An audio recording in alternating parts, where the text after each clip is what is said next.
Yeah.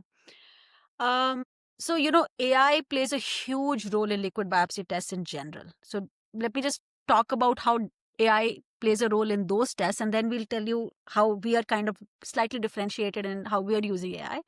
So, most of the times, DNA is a huge molecule, right? Like very long molecule, 3 billion base pairs, and changes can happen anywhere in the DNA. Most of the times it's the scientific discoveries happen with, "Oh, let me know which part of the DNA changes when and in correspondence to what disease," right? So in case of cancer, let's say you have a certain gene panel that is correlated to a certain disease, right? So AI really plays a lot of value in understanding which of those areas in the DNA correlate to a certain disease, because you have like this large data, large population, and you can correlate both to get to some outcome. And that's the bioinformatics pipeline and the use of AI for that. That is very well known. The assay that Asima is building doesn't use any of that sequencing data at all, because the way we work is we have, we look at DNA as more like the structural changes in a DNA rather than the sequencing data in a DNA, right? The underlying biochemical changes in the DNA drive the structural change in the cancer DNA, let's say, or in healthy DNA. And our whole job is to bring a huge contrast between those structures using our proprietary technology. So you can almost see us as a threshold based test, like a cholesterol test or a PSA test, which just works on, okay, signal high, you have something, signal low, you have something. It's almost like a threshold based test, almost like a chemistry test or biochemistry test.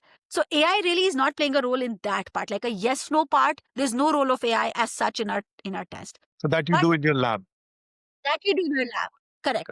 And we have done that, and we have done some proof of concept data for that. AI doesn't play any role in that. So a yes no test, binary outcome, great. Even that's valuable.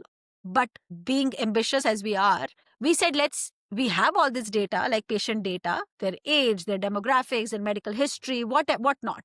Can we use AI to do something more than just a binary output, like a yes no, right? So can we use this data to predict a person's stage of cancer, right? Which is currently not done with a blood only test at all, right? You know that staging is usually done using sort of histopathology, or even through scans. You can find the stage of a tumor, right? Like depending on the size of the tumor, you can say, okay, look, this is more advanced. Nobody has really attempted it using a blood only test. The way we are doing this is we are using this large data from patients to look for maybe cancer staging, or in future for risk stratification, right? So if somebody comes in and they have some signals based on whatever their personal profile, we should be able to tell them, do they need an MRI like faster than somebody else who doesn't, right? So just this risk stratification strategy can also come with AI. And yeah, I mean, I think a lot can be done, even looking for tissue specific patterns. Probably AI can play a role. So we're just getting started. We're playing around again, exploring in the field. That's what we enjoy best. And let's see if something emerges,